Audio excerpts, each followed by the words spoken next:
Hello दोस्तों, एक बार फिर से स्वागत है आप सभी का सृष्टि स्टडी पॉइंट में। और अपनी पढ़ने पढ़ाने की श्रृंखला में मैं आज आपके साथ फिर से हाजिर हूँ।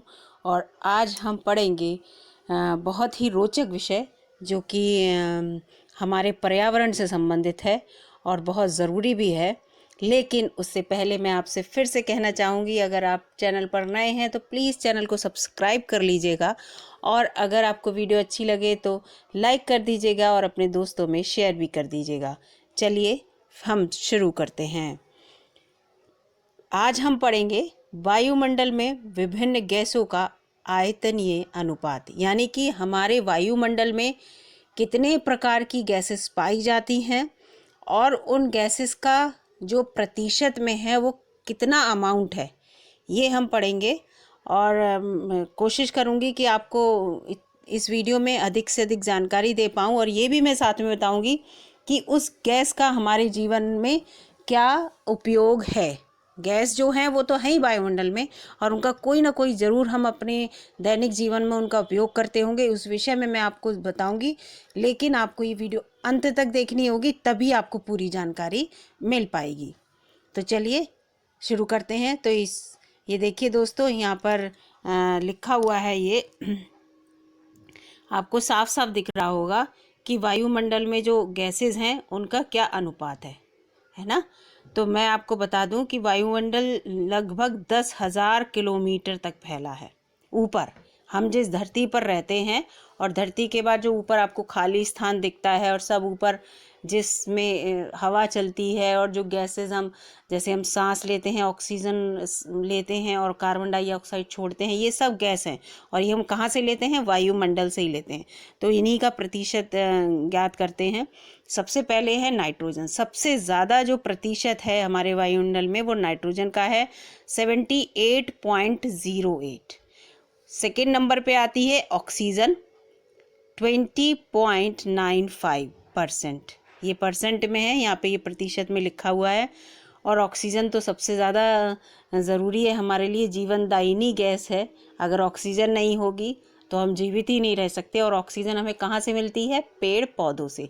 तो पेड़ पौधे हमारे लिए बहुत लाभकारी हैं, मैं आपको ये बता दूं, ये पता भी होगा आपके लिए। तो कोशिश करिए अपने चारों ओर अधिक से अधिक पेड़ लगाइए। तो ऑक्सीजन का तो मैंने बता दिया, जीवनदायिनी गैस है और आपको भी पता है। इसके साथ साथ नाइट्रोजन का मैं आपको उपयोग बता दूं। ये इसका उपयोग जो है वो उर्वरक के रूप में होता है। जो लोग ग्रामीण परिवेश से होंगे उन्हें पता होगा कि नाइट्रोजन जो है वो हम अपने खेतों में लगाते हैं। और उसके साथ साथ जो हवाई जहाज़ के टायर होते हैं उनमें हवा भरने का काम जो है वो नाइट्रोजन से हम लेते हैं। यानी कि नाइट्रोजन उन हवाई जहाज़ के टायरों में हम भरते हैं। इसके बाद तीसरे नंबर पे आती है ऑर्गन। ऑर्गन तीसरे नंबर पे है दोस्तों, और जिसका उपयोग बिजली के बल्ब में किया जाता है, ऑर्गन का उपयोग। और इसका जो प्रतिशत है वो 0.93%। 0.93%। और ये क्वेश्चन अक्सर आता है कि नाइट्रोजन और ऑक्सीजन के बाद तीसरे नंबर पर कौन सी गैस हमारे वायुमंडल में पाई जाती है। तो हम लोग क्या करते हैं, सीधे कार्बन डाइऑक्साइड पर टिक मार देते हैं, क्योंकि ऑर्गन तो हम लोग पढ़ते ही, जो पहले जो छोटे क्लासेस में ऑर्गन तो पढ़ी ही कम हुए हैं। लेकिन ये ऑर्गन वाला क्वेश्चन मैंने अक्सर देखा है, पेपर्स में आता है, और हम लोग वहाँ पे मिस्टेक कर जाते हैं कि ऑर्गन की जगह हम सोच लेते हैं कार्बन डाइऑक्साइड होगी। अब चौथे नंबर की गैस है कार्बन डाइऑक्साइड, जो है 0.03% हमारे एनवायरनमेंट में, और जो ग्रीन हाउस गैस भी कहलाती है, क्योंकि अगर इसकी मात्रा हमारे एनवायरनमेंट में ज़्यादा होती है तो ये जो सूर्य की किरणें आती हैं उनको फिर ये जो सूर्य की किरणें आती हैं वो हमारे जो क्षोभ मंडल है, ये भी मैं मंडल भी आपको आगे अपने एक चैप्टर में पढ़ाऊंगी कि हमारे वायुमंडल के कितने हमने वायुमंडल को मंडलों में बांटा है। तो इसमें जो क्षोभ मंडल होता है उसमें ये कार्बन डाइऑक्साइड जो है वो सूर्य के ताप को जो है वो परावर्तित नहीं होने देती है, और फिर वो जो गर्माहट है वो हमारे एनवायरनमेंट में बहुत ज़्यादा बनी रहती है। इसलिए कार्बन डाइऑक्साइड का जो है ज़्यादा होना हमारे एनवायरनमेंट के लिए अच्छा नहीं है। और कार्बन डाइऑक्साइड आपको खुद ही पता है कहाँ से निकलती है, वाहनों से, कारखानों से, इन सब से, है ना। तो चौथे नंबर की गैस कार्बन डाइऑक्साइड है, और जिसकी अमाउंट बहुत कम है हमारे एनवायरनमेंट में, और ज़्यादा अगर होगी तो हमें नुकसानदायक होगी। फिर है उसके बाद नियॉन। नियॉन जो है वो है 0.0018%। और इसका जो उपयोग है, नियॉन का उपयोग हम करते हैं टेलीविज़न के ट्यूब जो होते हैं उसमें और मीटर के ट्यूब में। मीटर के ट्यूब और टेलीविज़न के ट्यूब में नियॉन का उपयोग किया जाता है। नेक्स्ट हम आ जाते हैं फिर हीलियम पे। हीलियम हीलियम हमारे एनवायरनमेंट में पाई जाती है 0.0005%। और हीलियम का उपयोग हम करते हैं मौसम का, जब हम पता लगाना होता है, जो मौसम वैज्ञानिक जो होते हैं उन्हें मौसम का पता लगाना होता है, तो जो बलून वो ऊपर आसमान में भेजते हैं, उन बलून में ये मतलब जो बलून होते हैं गुब्बारे, उन गुब्बारों में हीलियम का उपयोग करते हैं, हीलियम भरकर रखते हैं। उसके बाद नेक्स्ट आती है हाइड्रोजन। हाइड्रोजन है 0.00006, यानी कि फिर से बता दे रही हूँ 0.00006%।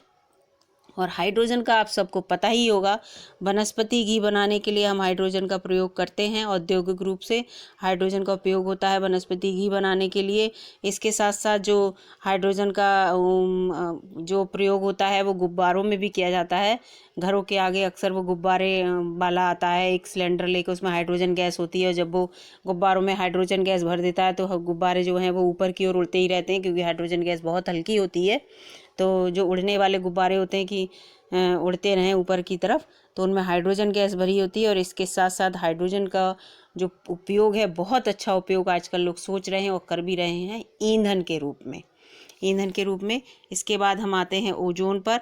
ओजोन है 0.00004%, यानी फिर से बताती हूँ 0.00004%। और ओजोन का जो उपयोग होता है या प्रयोग होता है वो वायु को शुद्ध करने में, जैसे कहीं पे रेलवे स्टेशन है या बहुत भीड़ है तो वहाँ पे ओजोन का प्रयोग किया जाता है, जिससे वातावरण शुद्ध हो जाए। और इसके साथ साथ अगर औद्योगिक रूप से हमें मतलब कृत्रिम रेशम बनाना है या कृत्रिम रूप से जो कपूर होता है वो बनाना होता है, तो इसमें भी हम ओजोन का प्रयोग करते हैं। इसके बाद नेक्स्ट आता है मीथेन। मीथेन, ये देखिए, मीथेन है 0.00020%।